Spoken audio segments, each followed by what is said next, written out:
guys for coming. And I'll let Peter introduce himself. He knows better than I do, but thanks for being here. Basically, I've been doing this a long time. I've been doing photography, analog, for over 40 years. I've been collecting snapshots for about 25.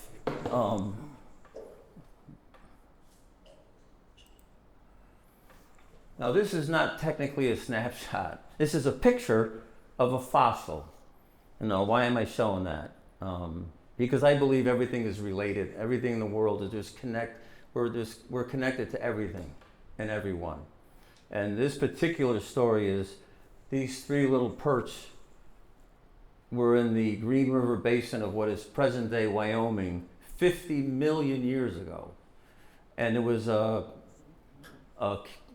tectonic plate shift and big volcano explosions at the same time. And all the water from the Green River Basin, which included large lakes and a huge river, just like drained like quickly. So it was hundreds of thousands of aquatic species were left flopping around on the bottom of this bed. So these poor little perch are on the bottom of a sediment, and over the eons it transformed into what the heck's that rock? No, it's a fossil, but it's I forget the name of the stone. It's very common. It'll come to me later. But this is a picture of a snapshot that was done 50 million years ago, and it's something that happened back in time. Now, again, this is not a snapshot. My partner and I went to France last May, and you've probably heard of the famous caves in France. There's the Lascaux cave and the Chauveau cave. We went to the Chauveau cave, and the French being French, they do things so well. They made an exact replica of the original cave, which has been sealed off. And you walk through a boardwalk, and it's audio mic'd and all that, and it's right down to the millimeter. It's perfect representation. But the cool thing about this is, and I think it's relevant to what we do, is someone took their hand and put it against the wall of this cave. It's on a vaulted part of the ceiling. Scientists estimate this person was about 6'1". They believe he was a man, given the size of his hands and the height of the ceiling. And he did it with the ochre clay that's all around that area of France. And what you do is you put this clay in your mouth and you get it all wet with your saliva. You put your hand on the wall and you spit on the back of the wall and you get a negative image. I call it a positive image. But it's a contact print. Just like those little fish were contact prints. And why did he do that? He did that to tell us that I passed this way. I was here. This is me. I mattered. And I believe we take photographs and make art to leave something behind when we're gone, to show people that we passed this way, that we mattered, and we're sharing that part of us to the future. I've been asked why I collect snapshots, and the simple answer is because they give me knowledge. I love learning the backstories of these images. They're small pictures with big stories. I like playing the photo detective or the photo archaeologist to try to figure out who these people were, who these folks are. Snapshots are vernacular photography, but it has gained entree into major museums like the National Gallery and the Smithsonian, among others. The snapshots are part of tradition of folk art and storytelling.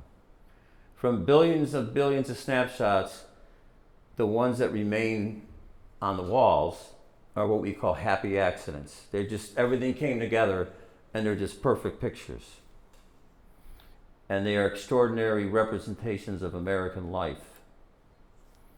I started collecting about 25 years ago, and I've looked at tens of thousands of snapshots. And after a while, you begin to see patterns and threads, common themes coming through. This picture for me represents the pursuit and realization of the American dream. You've got two young guys. This is not a transatlantic vessel. Notice the small stern. These guys are out probably on a Sunday afternoon, maybe in New York, sunny day, having a good time. They're having a ball. The gentleman on the right, you can't see it. He's got a stogie in his hand right there, and they're having a grand old time. World War I had just ended a few years earlier. They may not have gone to the war, but maybe they had arrived as immigrants. But there's this buoyant optimism in America in the 1920s that all things were possible. And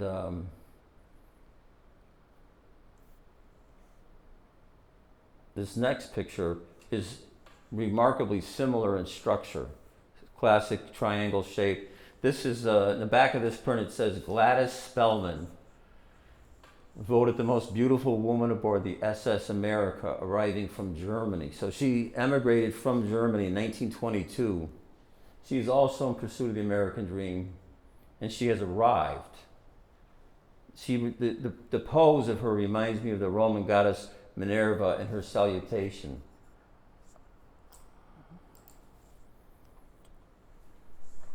So I've got to talk about Kodak. George Eastman founded Kodak 1888, one of the biggest corporations in U.S. history. The stock was so good it was called the widow stock, but now it's in bankruptcy Chapter 11. But they did a lot of marketing, and they marketed a lot to women, to the matriarch of the family. I should have had this on the screen, but this, you can see the woman here taking a picture of this family. Very kind of a throwback, quaint picture, but they were very smart marketing because women just went right for it. They started scrapbooking, and they would sell little darkroom kits that you could set up after the kids went to bed in the kitchen with a little amber light, develop, stop, and fix, and they made their own snapshots. He was a visionary, obviously, a master marketer, and a philanthropist. He developed severe spinal degeneration and took his life in March 1932, and he wrote a short note that said, "To my friends, my work is done. Why wait?" So he had all that money, and he wasn't happy. Now, what is a snapshot? A snapshot's a casually made photograph. The term was borrowed from English bird hunters who took snapshots of their quarry. And if I told you this picture was taken by like Gary Winogrand, you might believe me. It's loose from the hip, very casual. It's really not a great photograph. It's kind of crappy. There's no center subject. It's sort of haphazard. Just from the hip, boom, someone took a picture. For the sake of taking a picture, I believe, especially snapshots, people take them because they tacitly acknowledge loss. These photographs are ultimately about loss.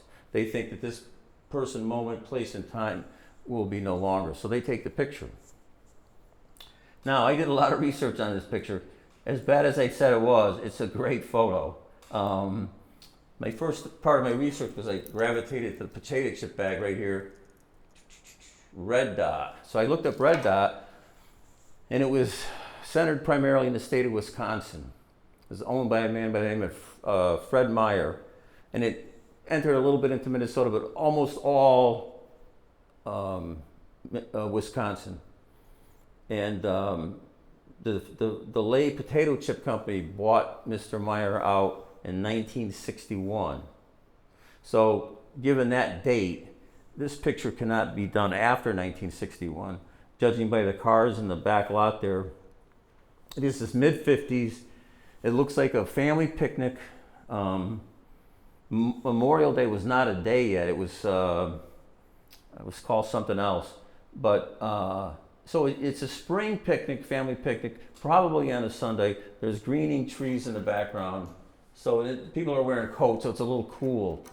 But there's a lot of little mini dramas going on here. You got this woman, is probably the mother of this poor guy, and she looks like she's reading him the riot act. If you see the print up close, you can see it better.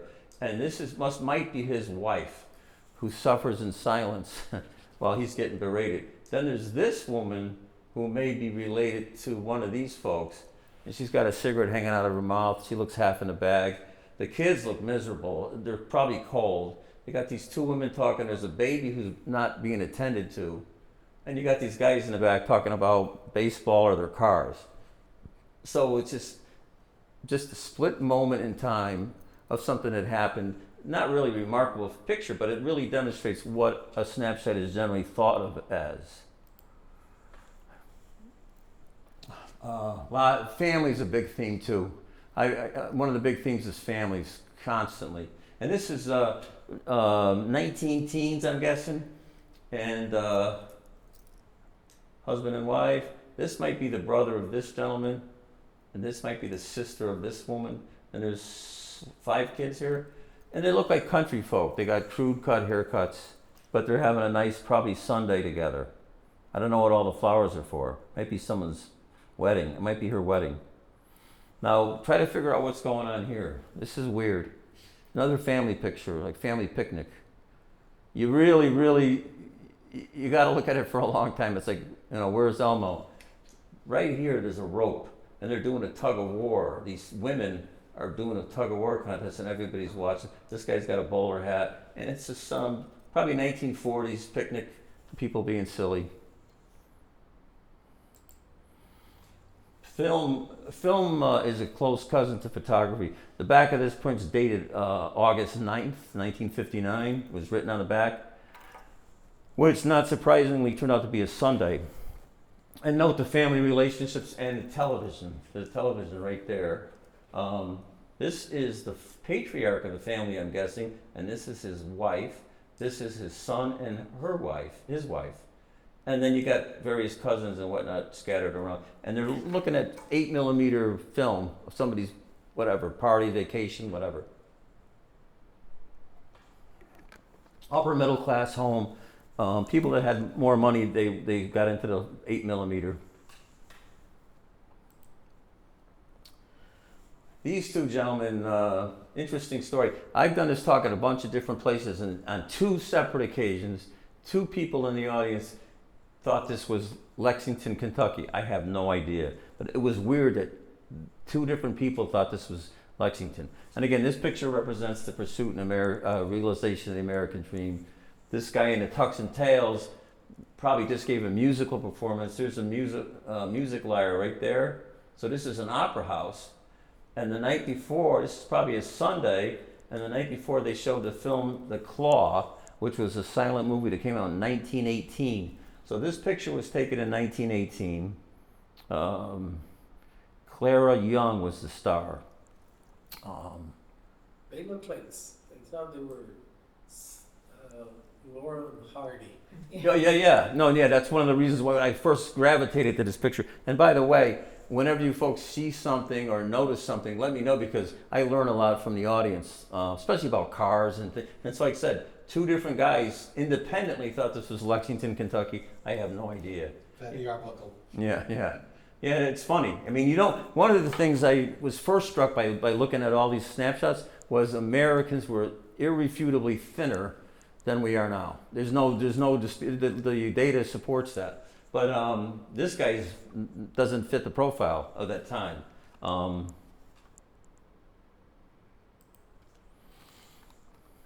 I don't have a lot of pictures of African Americans. They're not as available, and the really good ones go for a lot of money.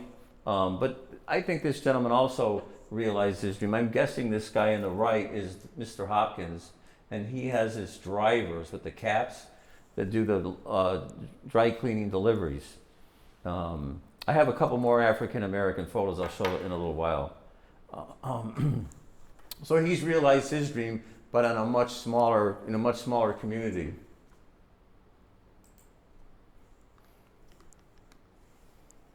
Geraldine Reed, 1933.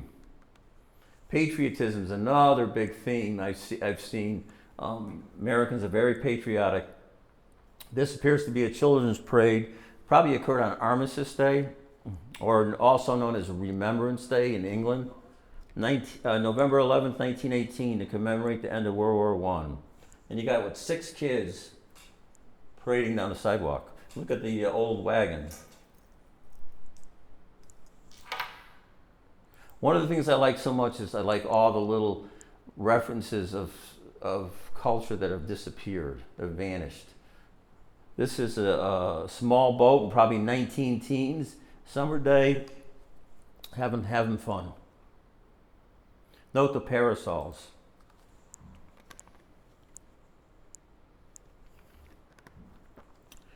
This one's great because on the back of this photograph, somebody wrote incredibly elegant handwriting, almost like calligraphy.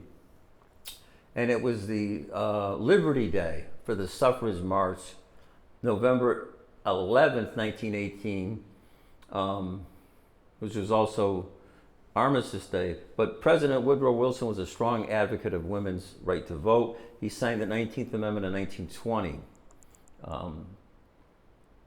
And again, I gravitated toward the social cultural references of the pictures. I don't get into the politics too much. This is like a politically loaded photograph. I believe politics is downstream of culture. Like if you think of the Cultural Revolution in the 1960s, a lot of politics came out of that cultural shift, which we still see today.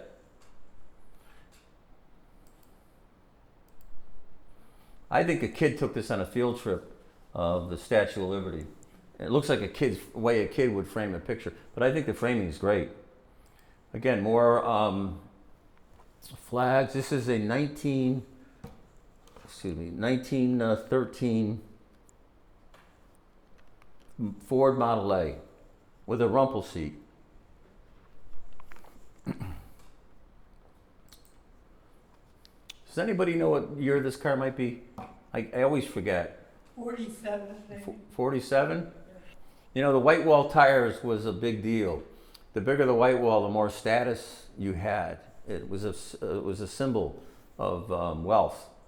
And there's a little dog there, and the guy's sitting back there, you can't see him, the driver, the owner. My guess is he bought this car brand new, and he had to go take it over to a friend's house or a relative to show off his new car in the subdivision, which was a new thing. Now these folks don't have white wall tires, but to me, my guess is it looks like an immigrant Italian family, and they probably just purchased this car, and they are proud Americans as well. This is a cool photo.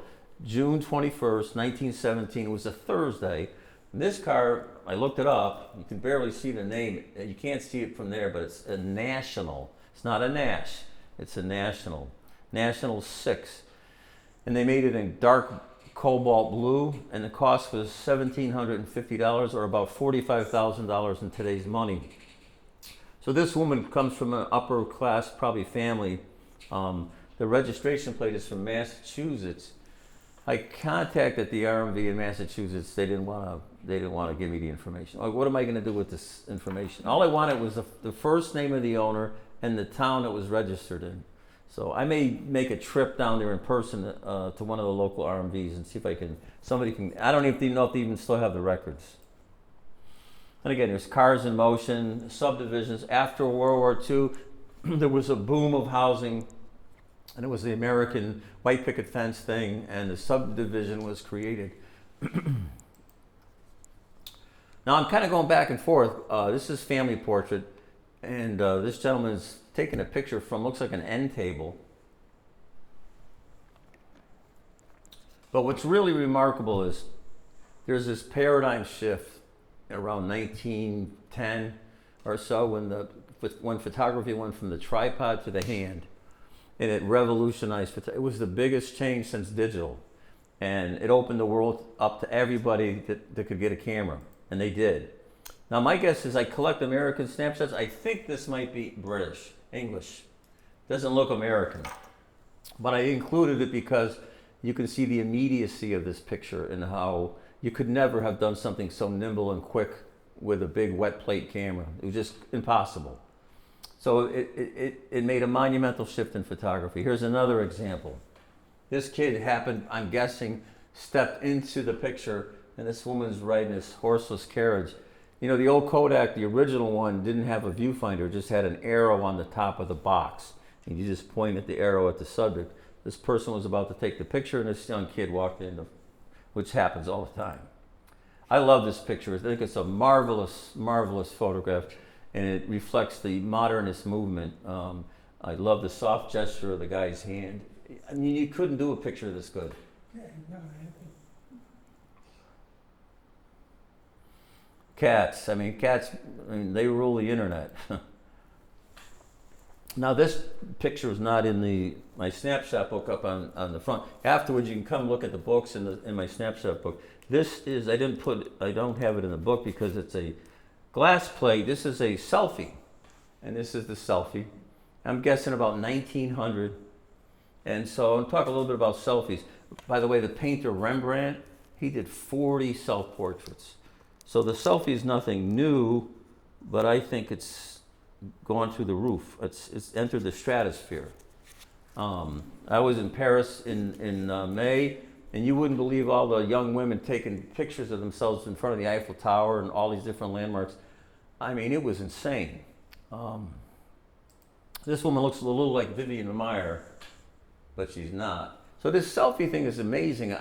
I've always intended to do research on the psychology of the selfie phenomenon. I'm just interested. I don't know why people do it. I just don't understand it. It's weird. We've become and this is an oxymoron, we've become a society of solipsists. A solipsist is someone who can't see beyond himself. How can you have a society like that? And everybody's just taking pictures of themselves. It's amazing. And there's a lot of people taking pictures of people taking pictures, which I think is funny. Guy out in the snow with a little camera. Cortland College, Western New York. The nice looking, happy, kind gentleman at looks like a parkway pull-off. And there's 3 people down south, and the find here was this insurance company, Foley Carter Insurance, Fort Lauderdale, Florida. And this guy's got white patent leather shoes on, there's snowbirds, and there's 2 of them taking pictures of the photographer, and they're having a good time. This was a mirror funhouse thing, the New York World's Fair, 1940, taken at the Kodak Photo Gardens. This woman's holding a Polaroid camera, Niagara Falls, 1962. And then another thing I discovered, which I was very happy to, is that the women exceeded my expectations. They did so many things that you wouldn't have expected. Fun, silly, crazy things, having a grand old time. These 2 women in front of a car.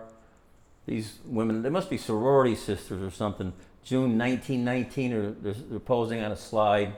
And you got these 3 women climbing a tower with dresses on. I mean, things you would not have expected to see, but it's so much more pervasive than I thought. There's a woman had her sort of kind of a boudoir picture on a rowboat. These 4 women, I don't know if that woman on the left is giving the middle finger, I think she is, but they're having fun. This is a marvelous photo. It's silver chloride, hand printed.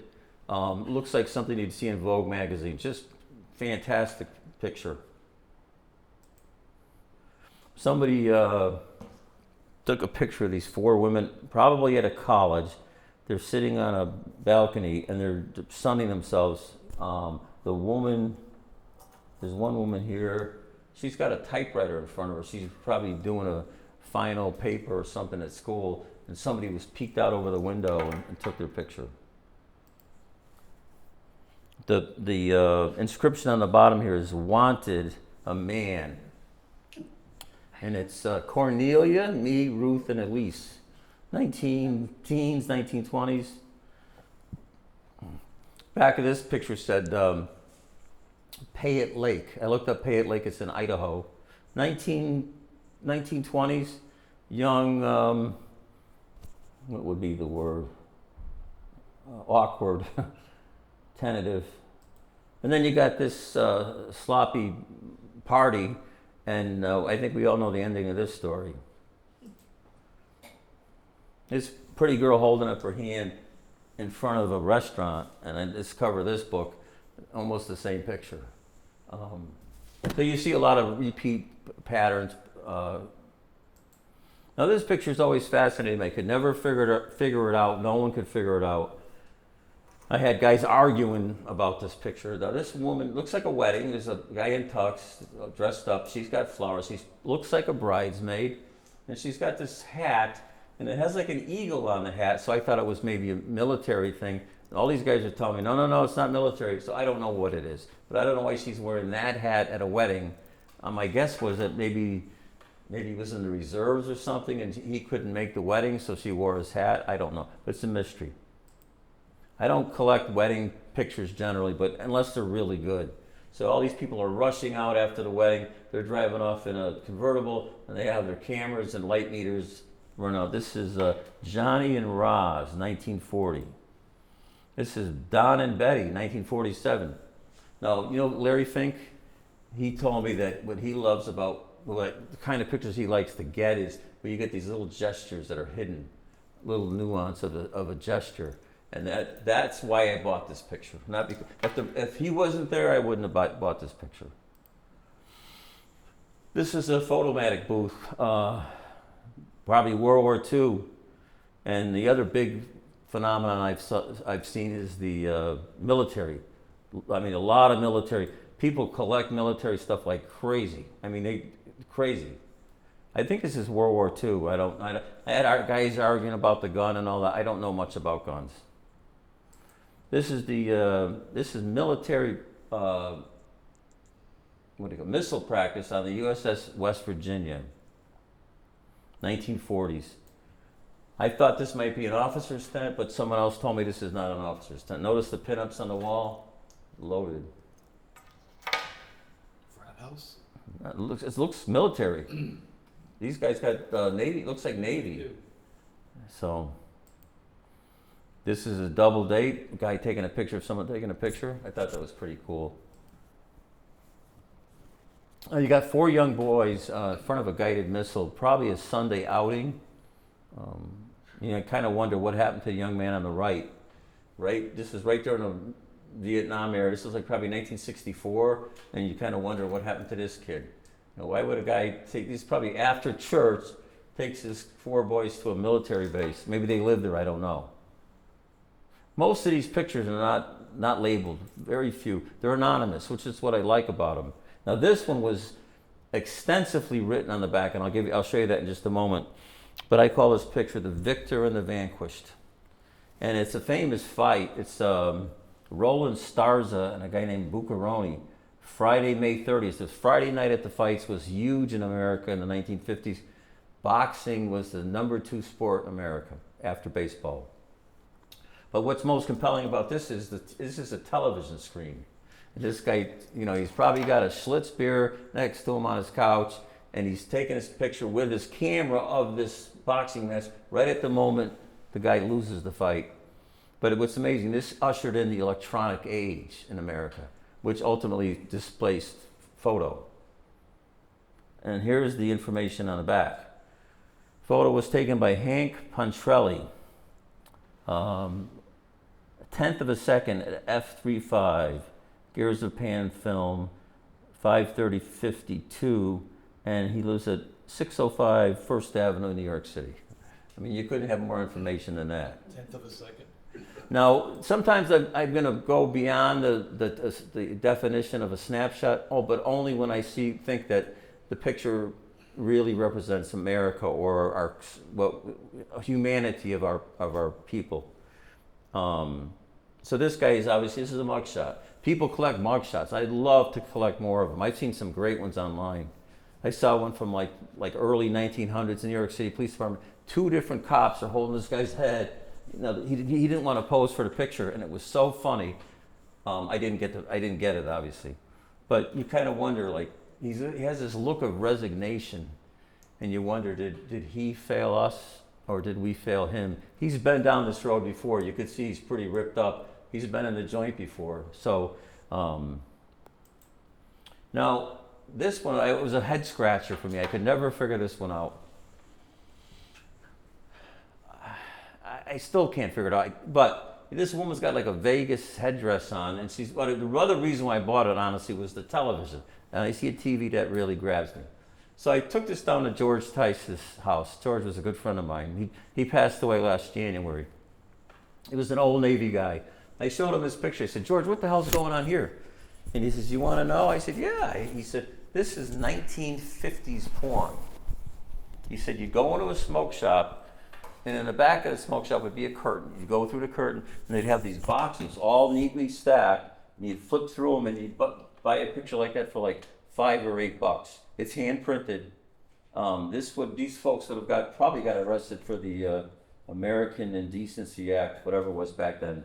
But I didn't know what that was, and I'm thinking, this is not even. It's like a silly photo. It's not sexy. It's sad, but whatever. She looks like she's past her prime a little bit.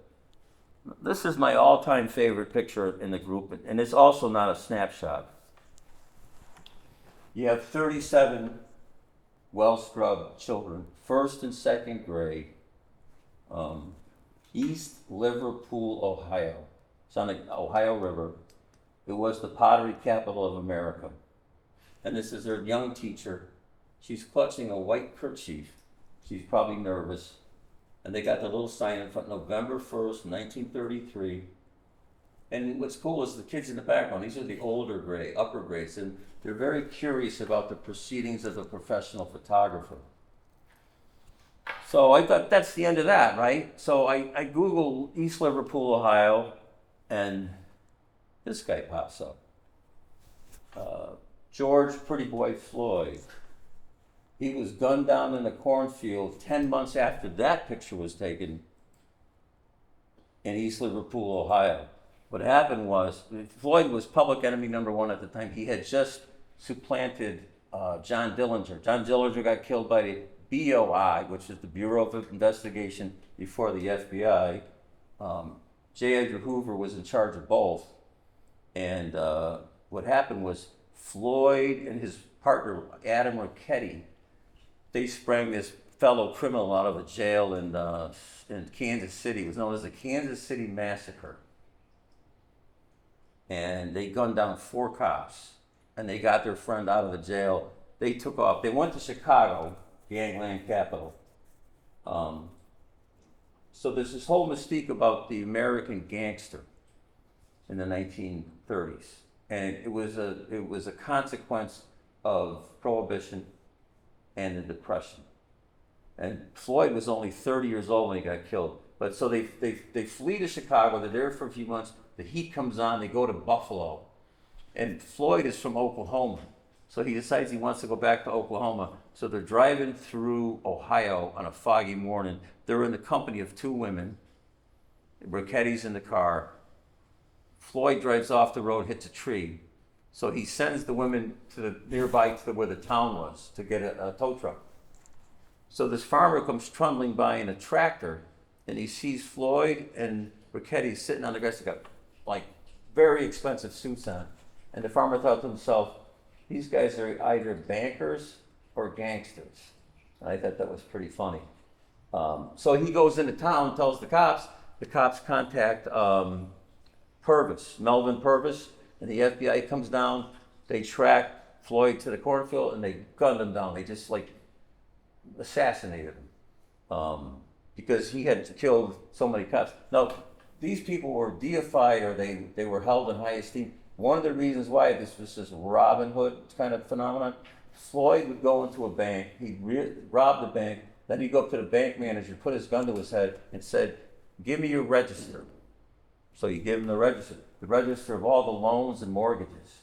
Now your mortgage is free and clear, because he'd take it out and burn it. So he was like a folk hero. But I did a lot of reading on Floyd and these guys. Stone cold killers. I mean, just the worst of the worst. But for whatever reason, we celebrate them. This also might be English. It looks like a private boys' school, and this is the headmistress, I guess, of the house, and this cool guy in the bottom here. So there's only maybe 2 pictures that I don't think are American. I like to collect American snapshots, original. I don't collect postcards. If you see RPPC for sale, that means real photo postcard. I'm not interested in photo postcards. Walker Evans was a huge collector of postcards. He was also a collector of road signs. This picture is dated December 31st, 1936, and they're having a grand old time. This guy looks like Groucho Marx. Beautiful woman right there. So I don't know where this is in New York. I don't know. uniquely American, American farmer, rural America. This is 19 teens, young baseball player. Baseball was such a huge phenomenon. Even when I was a kid, it's really kind of dwindled. This is like a picture of me at that age. This would have been me. I would have had, I don't think I wore a hat, but I would have been standing by the car and I might have had a cap gun on my hip. The back of this says hands up. And then you got a picture of father and son. He's holding a 6-pack of Cokes. This kind of reminded me of a Robert Frank, taken from the backseat, obviously, maybe by a son or a daughter. Very well framed. I think it's a cool picture. It's got a bit of mystery. Golden Gate Bridge. It opened on May 1937. So this picture was taken 37 and after. But I mean, how many cars are there? None. I want to talk about the written word and the photograph. When you have text with a photo, it completely transforms the whole package, like the information. You have a better sense of what's going on. And so the front of this, it's on the black craft paper. It says 2,715 miles is a long way to ride in a back seat. Guaranteed no air conditioning. And on the back of this page, it says Patsy. This woman's name is Patsy, and she has a blindfold on. She's probably trying to get some sleep. So here is a good example of the written word. This is an ordinary boss, but when you see it this way, it changes everything.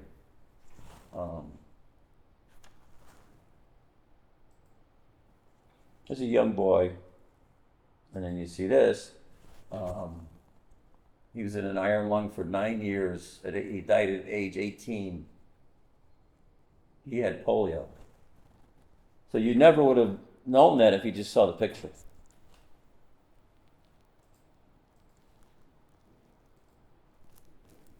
This is a Polaroid pull. Kind of reminds me of like Grant Wood, American Gothic kind of feel. I'm just guessing, I can only guess. This woman here might have some kind of a palsy or something. She doesn't want to show the left side of her face. I don't know why. I don't know what's going on. But it's a family picture. And again, pictures of African Americans are much harder to come by. They are also more coveted and expensive.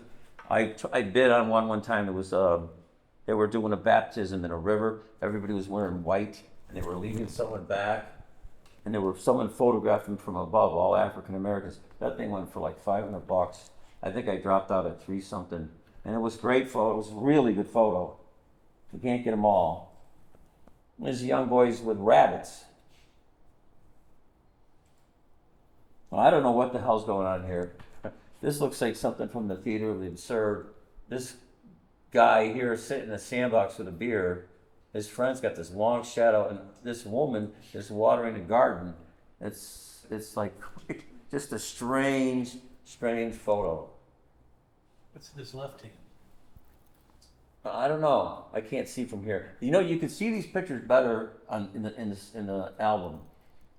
That album, by the way, I bought that last year for $7 on eBay. Never used from the 40s photo albums.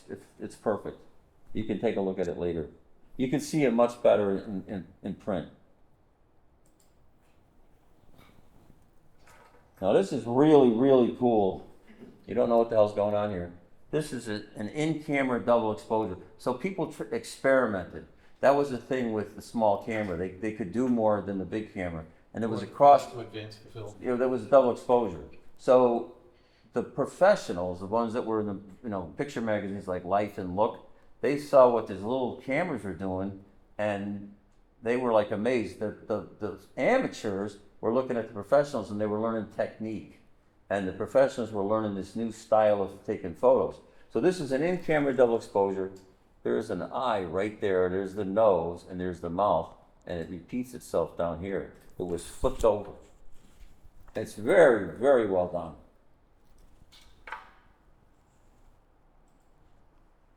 Now, all it says on the back of this is Martha, 1968, And I don't collect color generally, but this one really struck me. And it looks like something out of the X-Files. It was really, really freaky. I bought this picture, and I don't collect color. And then about a year later, this one came up, and I said, that's got to be the same woman. And this is dated 1971, White Sands. So I think this woman is the same woman, I'm thinking. Now, I didn't get this picture. This guy by the name of, he's a big collector. His name is Billy Parrott. He is a director of photography at the New York City Public Library on Fifth Avenue. He's got deep pockets. I contacted him and I said, do you want to sell me yours? Do you want to buy mine? Will we keep them together? He never responded. So we end back where we started. So the question and the discussion is, where will your photographs be in 100 years? What have you thought about in terms of how are you going to leave your images? Who do you want to be the custodian of your pictures? Where are they going to end up? Have you given thought to all this work that you've created? Where's it going to go? You know, you want to tell people you were here and that you matter. Paper photographs anymore. Well, I know, but there's still people that do. I mean, paper photos are still very popular, but where are your pictures going to be in 100 years? I asked that question. I did a talk in Indiana back in April, and the guy in the back of the room said, they're going to end up in a dumpster. I said, oh my God, what a sad thing to think about. But I have so much stuff, and I don't know what to do with it. You know, it's sad. But you create things because you want to let people know you were here. So, do you have any questions about any of the photos or the collection?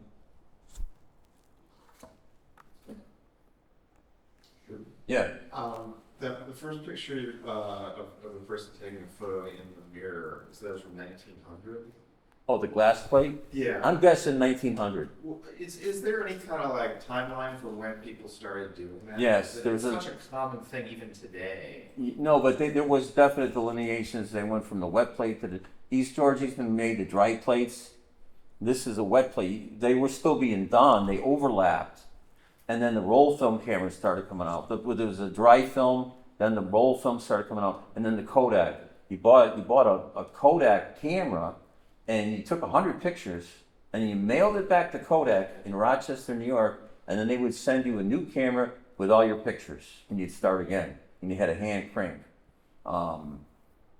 So yeah, there's overlap on different. People are still doing daguerreotypes today. There's 2 daguerreotypes in the studio. Well, I meant specifically photographing yourself in a mirror. Oh, yeah, I think around the same time. Yeah. You know, there was a gentleman I was very good friends with, Matthew Eisenberg. He had the largest privately held collection of daguerreotypes in the world. He passed away about 10 years ago.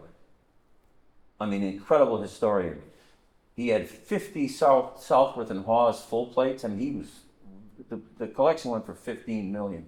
But he reached down under his desk and he showed me these 3 large plate daguerreotypes that were like XXX pornography. I mean, they were 2 girls and a guy. I mean, anything and everything you could think they do today, they were doing it in those daguerreotypes. And he told me, he says, these are in pristine condition because they would have gone to prison if they got caught. So I would suspect they were doing selfies, even daguerreotypes. And they even had cats and dogs in daguerreotypes. So they would, like I said, Rembrandt at 40. But I don't understand this phenomenon today. It's beyond my comprehension. I've never taken a selfie. I've never taken one. I don't know why. I just have no, I want to see myself, I look in the mirror. Any other questions? I mean, the obvious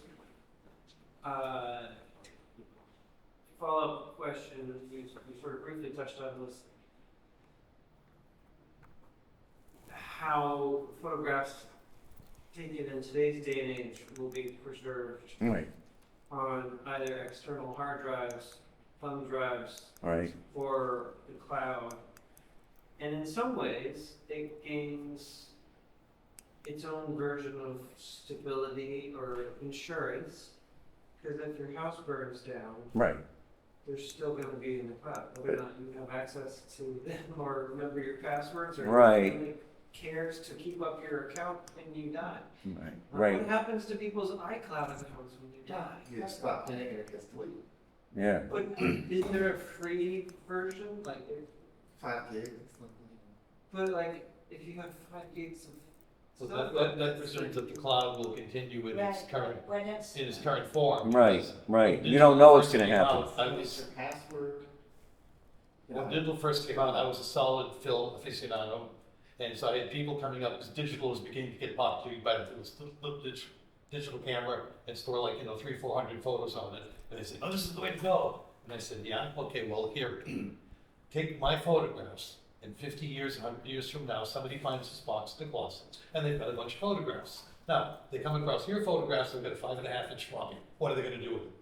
well, so for most of the photographers, it is a drop-off location for a company called Ever-Present that does digitizing of VHS tapes, reel-to-reel movies, scanned slides, prints, all sorts of things. It's funny to think about, like, even in my childhood, when we were like, or teens, when we would like save all of our early digital photos to CDs, we burn the CDs and we these racks in our CDs. Now we get folks, all of my 80 videos are on VHS.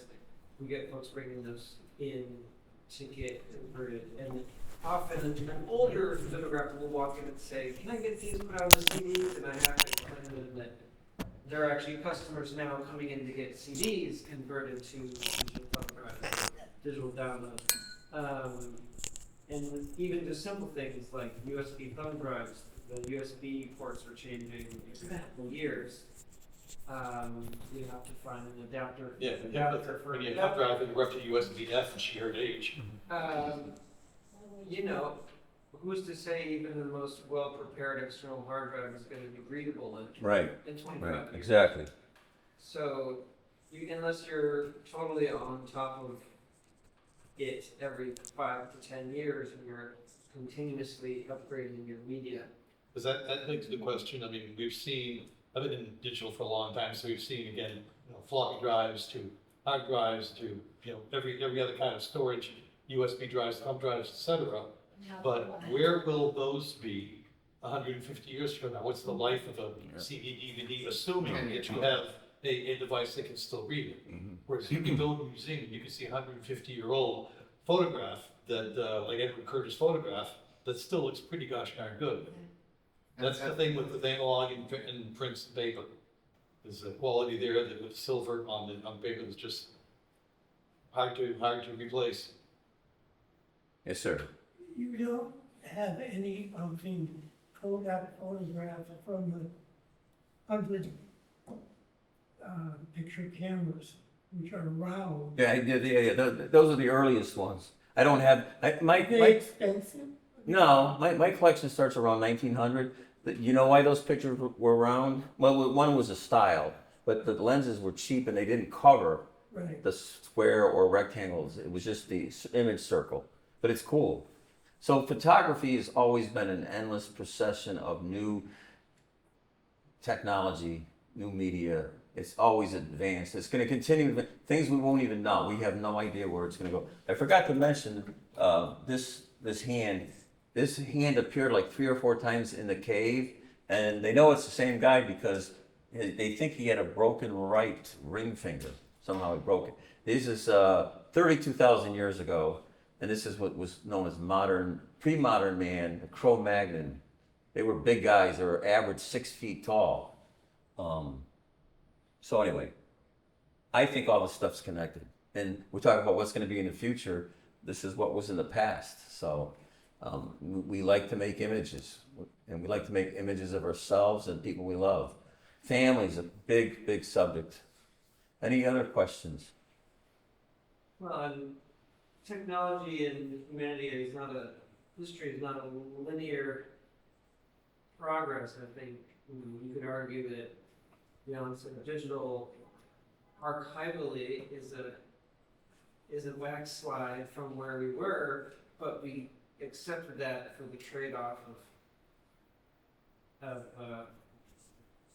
the ease and convenience and immediacy Right, of digital, which right. was mind-blowing for the 90s or whenever digital sort of sprung itself upon us. But either way, it's a trade-off. I mean, Being able to take and convert things to bits and bytes and eyes and noses and so forth, has tremendous, tremendous possibilities. It opens up all sorts of things which are wonderful. But the thing is, that hand on that wall in that cave will far outlive the digital media that it's on. So It already has. So when will we develop a digital camera that imprints image onto a Just find Epson printer. silver Find Epson printer, learn Photoshop. onto a silver substrate, a digital darkroom in a box. You take a digital picture and it's out a silver print. That's what I want. I think they named it. Good idea, but people at this point, I think, want to look at things on their phones, which drives them nuts. Sorry. I mean, that's just people will seldom look at a print or whatever. I mean, it's really frustrating sometimes to send somebody an image that you printed up 9 by 12 or whatever, and they're looking at this thing and zooming in on it. It's all a trade-off.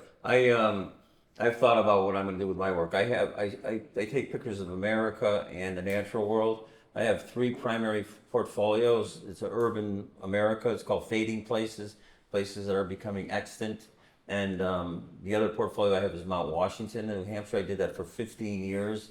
And thirdly, I do landscapes. But I was just telling Corinne that I want to give these 2 portfolios to my daughter and tell her just keep them flat, dark, and cool and dry, and open them in 30 years. And you'll be like 60, and it'll be like a time capsule. Because some of the pictures go back to 1987. You know, there's urban street shots. I took this picture in Northampton, Mass. I went back a few years later, and the whole thing was gone. Like, where'd that go? And I saw that over and over with all this gentrification and change. But those pictures are going to be more valuable. You know, Susan Sontag said that the distancing of time elevates the ordinary to art. John Rember said, we live in the thin moment of the present. And as far as this goes, the poet Rilke, he was Czech, but he lived in Austria. He wrote in German. He did the Duino elegies. And in his 9th elegy, he writes something to the effect of many translations. So is this a sort of paraphrase? Because being present is so much. Because what is here is in need of us who fade the most. And so we press on and attempt to achieve it, wanting to contain it in our simple hands. It is the operative word. We want to contain it in our hands. So I think that's why we make art, take pictures of ourselves, put our hands on a wall. Graffiti, I'm not a fan of, but that's another whole thing. So how many years does it take modern day graffiti to be considered art? Well, a lot of it's just the gang Does tags. it have to be 32,000 years? Yeah, probably. And I then think it's this is, art. I would rather see this. You I know, think history has accelerated a lot of processes, though, and that's one. Do you think they You know, artists nowadays don't make their name long after they're dead, like Van Gogh. Yeah. Do you think that this cave dweller thought of his handprint as art 30-something thousand years ago? And I think he wanted to leave something of himself behind. Those, Like I was here. is that like I the said. same thing? For the same reason they painted the animals that they hunted. But it's also original. That's the original Right. art. Right. Cave art is Right. the original art. Nobody else Right. did that. I agree. before. I've argued that the cave art, Nobody copied. right, is the greatest art ever done because it's without peer. No, I know. My question was just, you said he just did it because he wants to have someone know that he was here, and I was like, isn't that the same thing as modern day art? I mean, aren't they the same thing? Why do you make art? Why do you take photos and print them and keep them Right. and give them to your Daughter. children? Right, right. Because you want people to know That I was 100 here. years from now that you were here. Right. It might have been a Right. sign of So ownership you're- also. This is Croc's Cave. So you're doing the same thing you do. Right. But my point is, No. and I agree with Corinne, Social media. the modern cave art is probably the best ever done because it was without peers, nothing came before it, and everything since has been a derivative of what was done on the cave. The drawings of the 4 horses I saw in person, mind blowing, and they did pictures of, it was animals, the bison, tigers, it was a completely different climate. And it ties in with all the petroglyphs. Yeah, I mean, unbelievable, yeah, petroglyphs, well, the petroglyphs in, I just saw them, Bellows Falls. Yeah. I tried to get down there, I couldn't get down there, it's like a vertical wall, evidently you gotta walk further down the riverbank and come in. Have you ever seen them, Josh? I've seen pictures. I haven't gotten down there myself. Yeah. Yeah. Amazing. They said they were from 300 to 3,000 years ago.